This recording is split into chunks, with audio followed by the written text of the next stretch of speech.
नमस्कार दोस्तों, समर्थ math academy में आप सभी का फिर से स्वागत है। लाभ एवं हानि के इस पांचवें भाग में हम अपने क्वेश्चंस को कंटिन्यू करेंगे। आज का अपना पहला क्वेश्चन है कि एक दुकानदार वस्तु पर 20% बट्टा देकर भी 20% लाभ कमाता है। मतलब वो जो भी वस्तु है उस पर 20% का डिस्काउंट दे रहा है और 20% का डिस्काउंट देने के बाद भी वो 20% का लाभ कमा रहा है। तो उसका अंकित मूल्य क्रय मूल्य से कितने प्रतिशत अधिक है, ये हमें ज्ञात करना है कि उसकी जो एमआरपी है वो कॉस्ट प्राइस क्रय मूल्य से कितने प्रतिशत ज़्यादा है, वो हमें फाइंड आउट करना है। ऑलराइट, तो हम सबसे पहले ये मान लेते हैं कि जो क्रय मूल्य है, कॉस्ट प्राइस है, वो 100 यूनिट की है। कॉस्ट प्राइस 100 यूनिट की है और प्रश्न ने कहा है कि वो 20% का लाभ कमाता है। इसका मतलब वो 20% इस पर जोड़कर फिर बेचेगा। ठीक, 20% 100 यूनिट का कितना होगा? 20 यूनिट। तो इसका मतलब वो 120 यूनिट में उस प्रोडक्ट को बेच रहा होगा। ठीक, अच्छा, जब वो 120 यूनिट में बेच रहा है तब वो 20% का डिस्काउंट दे रहा है। 20% का डिस्काउंट दे रहा है, इसका मतलब एक कोई एमआरपी है, उसके ऊपर वो 20% का जब डिस्काउंट दे रहा है तब जाकर वो 120 यूनिट में उस वस्तु को बेच रहा है। तो अब ये एमआरपी कितनी है, ये हमें समझना है पहले तो आप यहाँ पर देखो, यदि आप एमआरपी को 100% मानते हो और उसमें से 20% का तो हमने दे दिया डिस्काउंट, तो सेलिंग प्राइस जो है वो एमआरपी के रेस्पेक्ट में कितनी होगी? 80% की। ठीक है, और यहाँ पर इस 80% की वैल्यू कितनी है? 120। तो इसका मतलब हम ये लिख सकते हैं कि जो 80% है एमआरपी का, उसकी वैल्यू 120 है। तो 100% की वैल्यू मतलब एमआरपी क्या होगी, ये हम यहाँ से निकाल सकते हैं। बोले, मैं यहाँ समझने के लिए लिख देता हूँ कि 100% ये है, 20% का डिस्काउंट है, तो सेलिंग प्राइस होगा एमआरपी का 80%। उसी से मैंने ये कैलकुलेट किया है। ठीक है, चलिए, तो इसे जब आप सॉल्व करेंगे तो 40 से अगर काटेंगे तो ये जाएगा 2 और ये 3 बार, तो ये आएगा अल्टीमेटली कटने के बाद 150। इसका मतलब एमआरपी कितनी यूनिट हुई? 150 यूनिट की एमआरपी होगी। अब आपके पास एमआरपी है, सेलिंग प्राइस है, कॉस्ट प्राइस है। क्वेश्चन ने क्या पूछा है कि जो अंकित मूल्य है मतलब एमआरपी, वो क्रय मूल्य का कितना प्रतिशत है। तो क्रय मूल्य से कितने प्रतिशत अधिक एमआरपी है वो निकालना है। मतलब किसके रेस्पेक्ट में निकालना है? क्रय मूल्य के रेस्पेक्ट में। क्रय मूल्य से कितने प्रतिशत अधिक एमआरपी है, ये हमें जानना है। तो हमारे पास क्रय मूल्य है 100 यूनिट का और एमआरपी है 150 यूनिट की। अब ये कितने प्रतिशत अधिक है ये निकालना है। तो ये तो आप देख कर ही बोल सकते हैं कि 50% अधिक है, क्योंकि 100 से शुरुआत हो रही है और 50 अधिक है, आधा 100 है, इसलिए प्रतिशत भी उतना ही हो जाएगा, मतलब 50%। तो हम ये कह सकते हैं कि जो अंकित मूल्य है वो क्रय मूल्य से 50% अधिक है। यही हमारा आंसर हो जाएगा। ऑलराइट, अगला क्वेश्चन देखते हैं।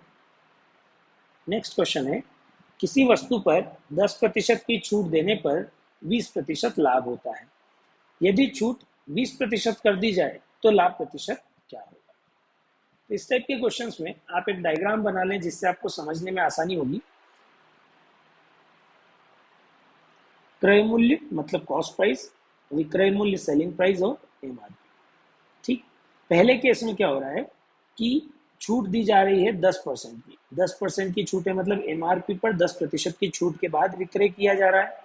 और यहीं पर लाभ कितना आ रहा है? 20% का, मतलब क्रय मूल्य से 20% अधिक है वो विक्रय मूल्य।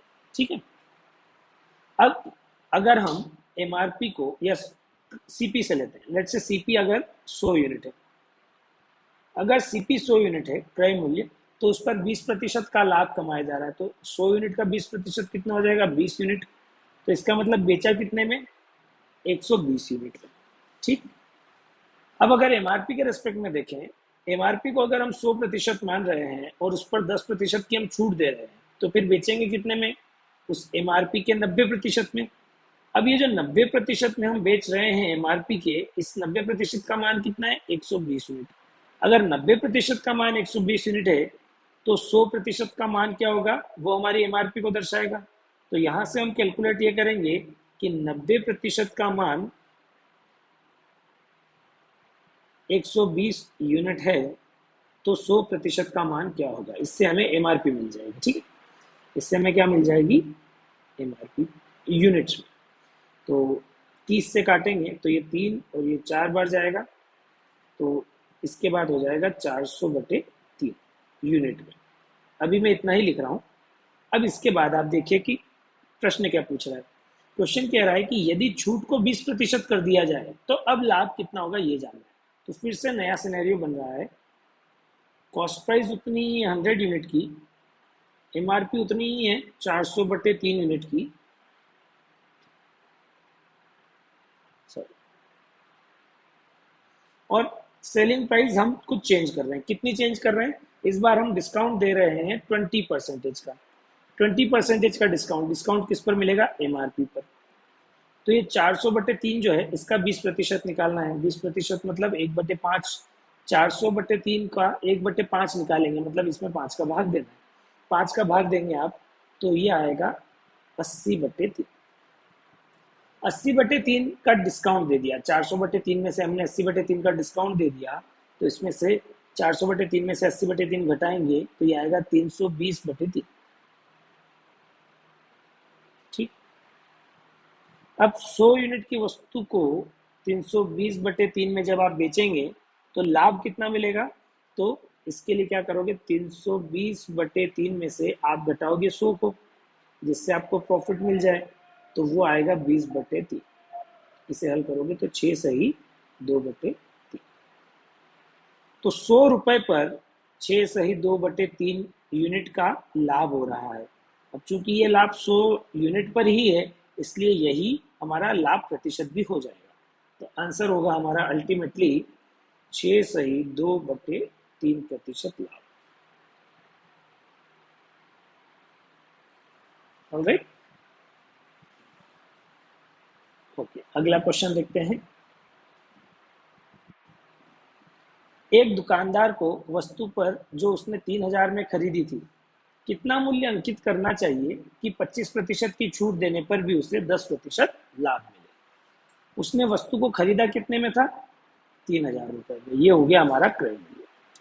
अब क्वेश्चन ये पूछ रहा है कि उसकी एमआरपी उसे कितनी डिसाइड करनी चाहिए जिससे कि उसे 10% का लाभ मिले, और डिस्काउंट कितना देना है, 25% का। मतलब अगर एमआरपी पर 25% की छूट दे, उस कीमत पर जब वो बेचेगा, उस कंडीशन में उसे 10% का लाभ होना चाहिए। पिछले क्वेश्चन के जैसा ही है कि 10% का लाभ होना चाहिए। अच्छा, 3,000 पर अगर 10% का लाभ लेना चाहते हैं आप, तो 3,000 का 10% निकालेंगे, जो कि आएगा 300 रुपये। 300 रुपये का लाभ कमाना है। 3,000 में 300 और जोड़ के वो बेचेगा कुल 3,300 रुपये में। ठीक, अब यदि एमआरपी के रेस्पेक्ट में देखेंगे, एमआरपी है हमारी 100%, हम मान रहे हैं। उस 100% में से डिस्काउंट दिया 25% का। अब 100% की वस्तु पर अगर 25% का डिस्काउंट दिया तो बेचा कितने में, 75% में। अब ये जो 75% है, इसकी वास्तविक वैल्यू कितनी है, 3,300 रुपये। 75% की वैल्यू 3,300 रुपये है, तो एमआरपी निकालना है तो हम बेसिकली 100% की वैल्यू निकालेंगे। तो हम ये लिखेंगे कि 75% का मान 3,300 रुपये है, तो 100% का मान क्या होगा, इसे कैलकुलेट करेंगे। इसे इजीली कैलकुलेट कर सकते हैं आप। 25 से काटेंगे तो ये आएगा 3 और ये आएगा 4। फिर 3 से इसे काटेंगे तो ये आएगा 1100। 1100 में 4 का गुना करेंगे तो आएगा 4,400। तो इसका मतलब जो एमआरपी है वो हो जाएगी 4,400 रुपये, और यही हमारा फाइनल आंसर होगा। ऑलराइट, नेक्स्ट क्वेश्चन देखते हैं। एक व्यापारी वस्तु पर क्रय मूल्य से 20% अधिक मूल्य अंकित करता है तथा इस पर कुछ छूट देकर 8% का लाभ कमाता है, तो छूट की दर ज्ञात कीजिए। क्वेश्चन क्या कह रहा है कि एक व्यापारी जो है वो क्रय मूल्य से 20% अधिक अंकित मूल्य करता है। मतलब अगर क्रय मूल्य को हम 100 यूनिट मानते हैं तो उससे 20% अधिक, 100 पर 20% कितना होगा, 20 यूनिट। मतलब 100 यूनिट से 20 यूनिट ज्यादा है हमारी एमआरपी, मतलब एमआरपी कितने की होगी, 120 यूनिट की। तो एमआरपी हुई 120 यूनिट की। इसके बाद क्वेश्चन दे रहा है, इस पर वो कुछ छूट देकर 8% का लाभ कमाता है कि जब वो इस वस्तु को बेचेगा तो उसको प्रॉफिट कितना हो रहा है, 8%। प्रॉफिट कहाँ से होगा, क्रय मूल्य से, सीपी से। 8% का वो लाभ कमा रहा है। अच्छा, 8% का यदि वो लाभ कमा रहा है 100 रुपए पर, 100 यूनिट पर, तो वो 8 यूनिट का लाभ कमा रहा है बेसिकली। तो वो बेचेगा कितने में, 108 यूनिट में। ठीक। अब 100 रुपए में खरीदी हुई वस्तु जिस पर अंकित मूल्य 120 यूनिट का है और उसे 108 यूनिट में बेचा, तो डिस्काउंट कितना दिया गया ये हमें जानना है। तो डिस्काउंट वास्तव में दिया कितना, 12 यूनिट का, क्योंकि 120 यूनिट एमआरपी, 108 यूनिट में बेचा, तो 12 यूनिट का डिस्काउंट दिया। परसेंटेज निकालना है तो वो एमआरपी के रेस्पेक्ट में निकलेगा। तो डिस्काउंट परसेंटेज हो जाएगा कि जो डिस्काउंट दिया गया है वो गुणित 100 बटे एमआरपी। MRP is 120 unit. तो इसे सॉल्व कर सकते हैं आप। ये कैंसिल आउट होगा 10, 100/10 हो जाएगा 10%। ठीक। तो उस व्यापारी ने उस वस्तु पर 10% की छूट दी। तो यही हमारा आंसर होगा। नेक्स्ट क्वेश्चन, एक दुकानदार ने एक वस्तु पर 10% की छूट दी और 12.50% लाभ अर्जित किया। यदि कोई भी छूट नहीं दी जाती तो लाभ प्रतिशत कितना होता, ये ज्ञात करना है। पहले डायग्राम बना लेते हैं हम। क्रय मूल्य, विक्रय मूल्य और एमआरपी। लाभ कितना अर्जित कर रहा है वो, 12.5%। अगर हम क्रय मूल्य को मानते हैं 100 यूनिट, तो 12.5% अगर वो प्रॉफिट अर्न कर रहा है, इसका मतलब 12.5 यूनिट वो ज़्यादा बेच रहा है, ज़्यादा में बेच रहा है। इसका मतलब 112.5 यूनिट में वो उस वस्तु को बेच रहा है। और इस कंडीशन में छूट कितनी दी जा रही है, 10% की, है ना। तो हमें एमआरपी यहाँ सबसे पहले निकालना चाहिए। एमआरपी को यदि हम 100% माने, उस पर 10% का हम डिस्काउंट दे रहे हैं, तो बेचा कितने में जा रहा है, 90% में। 90% में जब हम बेच रहे हैं, उसकी वैल्यू कितनी है, 112.5 यूनिट। अब 90% की वैल्यू अगर 112.5 यूनिट है, तो 100% की वैल्यू क्या होगी, वही हमारी एमआरपी को दर्शाएगा। तो हम लिखेंगे एमआरपी के लिए कि 90% की वैल्यू 112.5 यूनिट है, तो 100% की वैल्यू क्या होगी, यही हमारे एमआरपी की वैल्यू आने वाली है। ठीक है। तो अभी के लिए हम सिर्फ 0 से 0 काट देते हैं और ये लिखेंगे 1125/9। इसे सॉल्व किया जा सकता है। 9 से डिवाइड करेंगे तो 9 वन ज़ा 9, फिर 9 वन ज़ा 9, 1 सेकेंड, सॉरी, 9 टू ज़ा 18 और फिर 9 5 ज़ा 45। ठीक। तो 1250 ये हुई एमआरपी। 1 सेकेंड, ये मैंने मिस्टेक किया है, यहाँ पर ये 0 नहीं होगा, तो ये 0 नहीं होगा। ठीक। तो एमआरपी कितने की हो गई, 125 यूनिट की। अब क्वेश्चन ये कह रहा है कि अगर 100 यूनिट कोई विक्रय मूल्य है और उसकी एमआरपी अगर 125 यूनिट की है और उस पर कोई भी छूट नहीं दी जाती, ठीक है, ये एमआरपी है, ये क्रय मूल्य है और ये विक्रय मूल्य। अगर कोई भी छूट नहीं दी जा रही है, मतलब 0% का डिस्काउंट है। 0% का डिस्काउंट है मतलब डिस्काउंट दिया ही नहीं। डिस्काउंट नहीं दिया मतलब कि जितनी एमआरपी थी उतने में ही बेच दिया। 125 की एमआरपी थी तो 125 में ही बेच दिया। अब 100 यूनिट की वस्तु को 125 यूनिट में बेचेंगे तो लाभ कितने का मिला, 25 यूनिट का। और चूंकि 100 यूनिट पर 25 यूनिट का लाभ मिल रहा है, तो प्रतिशत भी हम डायरेक्ट लिख सकते हैं कि लाभ कितना होगा, 25% का। तो अगर डिस्काउंट 0% हो तो उस कंडीशन में लाभ होगा 25% का, और यही हमारा आंसर। ऑलराइट, नेक्स्ट क्वेश्चन देखते हैं। एक वस्तु पर क्रय मूल्य से 30% अधिक मूल्य अंकित किया गया। यदि उसे 20% छूट पर बेचा गया तो लाभ प्रतिशत क्या होगा? ये तो इजी है क्वेश्चन। क्रय मूल्य, विक्रय मूल्य और एमआरपी। क्रय मूल्य मान लेते हैं 100 यूनिट। अब क्रय मूल्य से 30% अधिक मूल्य अंकित किया गया। 100 जो है यूनिट, उससे 30% अधिक, तो 100 का 30% क्या होगा? 30 यूनिट। मतलब कि जो एमआरपी है उसमें 30 यूनिट ज्यादा लिखा, एमआरपी 100 की है, सॉरी क्रय मूल्य 100 का है, तो उस पर 30 यूनिट अधिक कितना हो जाएगा? 130 यूनिट। एमआरपी 130 यूनिट की हो गई। इसके बाद क्वेश्चन कह रहा है कि उसे 20% की छूट पर बेचा, 20% का हमने दिया है डिस्काउंट। अब ये 20% किसका होगा? एमआरपी का। एमआरपी मतलब 130 यूनिट का 20% हमें निकालना पड़ेगा। 130 का 20% यदि आप निकालेंगे तो वो आएगा 26। ठीक, 26 यूनिट का डिस्काउंट दे दिया। अब 130 यूनिट में से 26 यूनिट का डिस्काउंट दे दिया, तो बेचा कितने में? 104 यूनिट में।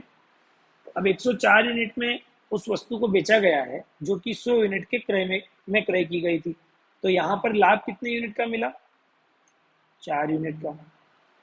अब 100 यूनिट की वस्तु पर 4 यूनिट का लाभ मिल रहा है, तो लाभ प्रतिशत कितना होगा? बड़ी आसानी से देखकर हम बोल सकते हैं 4% का लाभ होगा, है ना, क्योंकि क्रय मूल्य 100 यूनिट का है। तो यही हमारा आंसर है। ठीक है, तो इस प्रकार की वैरायटी में जितने भी घुमा फिरा के क्वेश्चंस बन सकते हैं वो लगभग हमने सारे ही ट्राई कर लिए। ठीक है, अगला टाइप का क्वेश्चन देखते हैं। बड़ा सिंपल सा क्वेश्चन है। एक फल विक्रेता ने 100 आमों की एक टोकरी 75 पैसे प्रति आम की दर से खरीदी। ठीक है, इनमें से 10 आम जो है वो सड़ गए हैं। शेष आमों को उसने 1 रुपए प्रति आम की दर से बेच दिया, तो उसे कितने रुपए का लाभ हुआ? तो आप देखो, क्रय मूल्य की यदि हम बात करें तो एक जो आम था उसकी कीमत थी 75 पैसे, मतलब 0.75 रुपीज, और 100 आम उसने खरीदे तो इंटू 100 करेंगे, तो क्रय मूल्य आ गया 75 रुपए का, मतलब उसने जेब से लगाए 75 रुपए। जब बेचने की बात आई तो उसके 10 आम तो सड़ गए, तो वो तो बेच नहीं पाएगा उन 10 आमों को। बचे कितने? 90 है, 90 आम। एक आम को वो 1 रुपए की दर से बेच रहा है और बेचना उसे कुल 90 आम है, तो बेचने पर उसके पास जो धनराशि इकट्ठी हो रही है वो 90 रुपीज है। मतलब कोई वस्तु है जो उसने 75 रुपए में खरीदी और फिर वो 90 रुपए में उसे बेच रहा है, तो उसे कितने रुपए का लाभ हुआ ये बेस याद करना है। तो ये तो बड़े आसानी से इनका डिफरेंस निकाला जा सकता है। 75 रुपए में खरीद कर 90 में बेचेगा तो 15 रुपए का लाभ होगा, और यही अपना आंसर होगा। बड़ा सिंपल सा क्वेश्चन था। चलिए अगला क्वेश्चन देखते हैं। एक लड़का 3 रुपए में 4 संतरे खरीदता है और उन्हें 5 रुपए में 6 संतरे के भाव से बेचता है। ठीक है, इस भाव से खरीद रहा है और इस भाव से बेच रहा है। 5 रुपए का लाभ कमाने के लिए उसे कितने संतरे बेचने पड़ेंगे, ये हमें फाइंड आउट करना है। इसका जो बेसिक तरीका है वो हम देखें कि 3 रुपए में वो कितने संतरे खरीद रहा है? 4 संतरे खरीद रहा है, तो एक संतरे का मूल्य कितना होगा? 3/4 रुपए। ठीक है, ये क्रय मूल्य हो गया। विक्रय मूल्य की बात करें तो 5 रुपए में वो 6 संतरे बेच रहा है, तो विक्रय मूल्य कितना होगा? 5/6 रुपए प्रति संतरे। अब ये हुआ हमारा क्रय मूल्य और यह हुआ हमारा विक्रय मूल्य। तो एक संतरे पर लाभ यदि निकालना है आपको, तो लाभ क्या होगा? विक्रय मूल्य माइनस क्रय मूल्य, मतलब 5/6 माइनस 3/4। इसका एलसीएम लेंगे तो आएगा 12। 12 में 6 का भाग दिया तो 2, 2 का ऊपर गुना किया तो 10, माइनस 12 में 4 का भाग दिया तो 3, 3 का ऊपर गुना किया तो 9, तो 1/12। एक संतरे पर 1/12 रुपए का लाभ है, तो 12 संतरे पर 1 रुपए का लाभ हो जाएगा। अब हम लाभ कमाना चाहते हैं 5 रुपए का, तो गुणा कर दो दोनों तरफ 5 का, तो ये हो जाएगा कि 60 संतरे पर 5 रुपए का लाभ होगा। ठीक, तो इस तरह से आप कैलकुलेट कर सकते हैं। एक तरीका ये हो गया। अब जो दूसरा तरीका है, कैलकुलेशन पूरा यही रहेगा लेकिन आपको समझने में उससे आसानी होगी। वो ये कि 3 रुपए में 4 संतरे खरीदे जा रहे हैं और 5 रुपए में 6 संतरे खरीदे जा रहे हैं। तो हम एक काम करते हैं, पहले संतरों की जो मात्रा है उसे समान कर दें, तो हमारा कंपैरिजन आसान हो जाएगा। संतरों की मात्रा जो समान करना है तो उसके लिए हम ऊपर गुणा कर सकते हैं 3 का और नीचे गुणा कर सकते हैं 2 का, जिससे कि संतरों की मात्रा दोनों में हो जाएगी 12। अच्छा, जब हम 3 का ऊपर गुणा कर रहे हैं तो वही गुणा मूल्य में भी होगा। तो इसमें क्या होगा कि 12 संतरे आपके आएंगे 9 रुपए में और यहाँ 12 संतरे आएंगे आपके 10 रुपए में। ऊपर वाला है क्रय मूल्य, नीचे वाला है विक्रय मूल्य। ठीक है, तो इसका मतलब आप 12 संतरे जो है वो 9 रुपए में खरीद रहे हैं और उन्हीं 12 संतरों को 10 रुपए में बेच रहे हैं। तो 12 संतरों में लाभ कितना मिल रहा है? 1 रुपए का लाभ। अब 12 संतरों में 1 रुपए का लाभ मिल रहा है और हमें लाभ कमाना कितने का है? 5 रुपए का। तो 5 रुपए का लाभ कमाने के लिए हमें क्या करना चाहिए? गुणा करना चाहिए 5 का, है ना। 5 गुना उस हमें बिजनेस बढ़ाना चाहिए। तो 1 रुपए के लाभ के लिए अगर हमें 12 संतरे बेचने पड़ रहे हैं तो 5 रुपए के लाभ के लिए हमें 60 संतरे बेचने पड़ेंगे। ठीक है? तो ये हमारा दूसरा कैलकुलेशन हो सकता है। कैलकुलेशन का तरीका दोनों में सेम है लेकिन समझने का तरीका दोनों का अलग अलग हो सकता है। तो जो आपको सिंपल लगे, अच्छा लगे, वो आप यूज कर सकते हैं। ठीक है, तो आज के क्वेश्चंस यहीं पर कंप्लीट होते हैं। अगर आपको कोई डाउट है तो आप मुझे इस व्हाट्सएप नंबर पर कांटेक्ट कर सकते हैं और अगर अभी तक आपने चैनल सब्सक्राइब नहीं किया है तो इसे सब्सक्राइब जरूर करिएगा। धन्यवाद।